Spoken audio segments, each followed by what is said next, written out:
Sur le stand NGE et depuis ce salon des maires et des collectivités locales avec Bruno Cavagné, bonjour. Bonjour. Vous êtes le président de la FNTP. On va parler de ce secteur, c'est la reprise. À quel point elle est importante cette reprise pour votre secteur, président?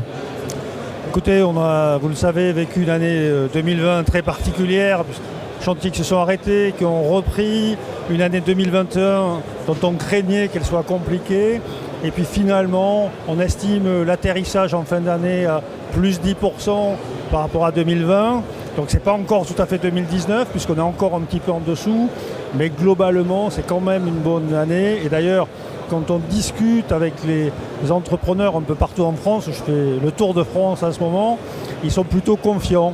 Même si le niveau d'appel d'offres est encore un peu en dessous de 2019. Mais je pense que la fin de 2021 et le début de 2022 devraient être de bonne activité. Est-ce que quelque chose a changé pour vos adhérents dans cette période? On dit que le monde a changé quand on est dans le monde d'après. Vrai ou pas pour vous? Oui, alors le monde s'est accéléré. On a vu pour partie avec le télétravail, pour ce qui est tous nos services supports, alors qu'on en faisait un petit peu mais pas beaucoup, pas pour la partie chantier évidemment, qui reste très localisé.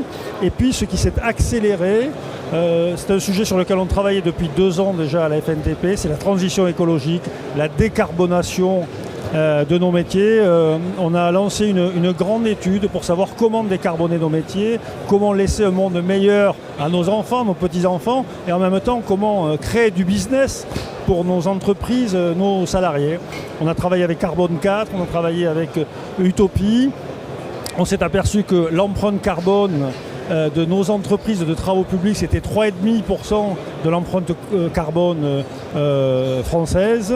Donc on travaille maintenant à le décarboner, on aide les entreprises pour amener nos 8000 entreprises à décarboner leur façon de faire, puisque c'est la façon de faire. On travaille également avec les fournisseurs. Et à côté de ça, on va travailler, on a déjà commencé sur un plan d'investissement qu'on va présenter le 24 février au Grand Palais éphémère. On va avoir toute une journée infrastructure. On va recevoir les candidats à la présidence de la République. On l'avait fait il y a 5 ans pour leur demander s'ils partagent notre diagnostic, s'ils sont d'accord avec nos solutions, avec l'investissement évidemment à la clé, et s'ils acceptent, comme on l'avait fait il y a 5 ans, de checker un peu nos propositions pour repartir dans les années qui arrivent. L'idée c'est de réagir évidemment à ce que vous avez fait, mais évidemment d'anticiper pour y arriver. Vous l'avez dit tout à l'heure rapidement, mais il a fallu anticiper. Oui, il a fallu anticiper. C'est ce qui est très compliqué quand vous commencez à dire on va travailler sur le sujet de décarbonation, c'est d'où on part, où est-ce qu'on veut aller. Donc on était un peu sec, si vous me permettez l'expression, c'est pour ça qu'on s'est fait aider. On a décidé de baisser notre empreinte carbone avec une trajectoire à moins 40%, donc à 2030, c'est pas rien. On avait fait déjà une partie du chemin, on ne s'est pas réveillé un matin en disant on va faire la transition écologique. Beaucoup de nos entreprises y ont déjà travaillé. La vraie difficulté, c'est d'amener 8000 entreprises. Tout le monde travaille pas à la même vitesse, n'est pas motivé de la même façon.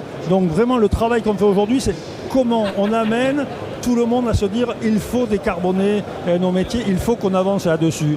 Ce matin, nous avions plus de 1000 maires à un déjeuner. Je leur ai dit également, ça dépend de vous, parce que seul, on ne va rien faire. Je dis à nos fournisseurs, à nos fournisseurs de béton, de tuyaux, on a besoin de vous aussi pour arriver à cette décarbonation. On est sur le salon des maires des collectivités locales. Est-ce qu'il faut davantage travailler ensemble, entre élus, entre entreprises? Est-ce que ça c'est un des enjeux? Oui, et d'ailleurs c'était très intéressant ce matin. Vous savez qu'on a un partenariat avec l'Association des petites villes de France. Et la vice-présidente a dit devant tous les élus, c'est formidable de travailler avec la FNTP parce qu'on est partenaire, parce qu'on représente les entreprises. Et je crois que c'est en se connaissant encore mieux, même si je crois qu'on commence à bien connaître les élus, en se faisant confiance, parce que je crois qu'on ne peut travailler intelligemment qu'en se faisant confiance. Moi je dis toujours, le privé peut porter l'intérêt général. Il n'y a pas que les élus, il n'y a pas que l'État qui peut porter l'intérêt général. On essaie de le prouver. Et dans ce cadre-là, dans le cadre de partenariat, je pense qu'on montre aussi que le privé est capable de porter l'intérêt général. Bruno Cavagné, merci beaucoup, président de la FNTP qui était avec nous sur le stand NGE. Merci à vous.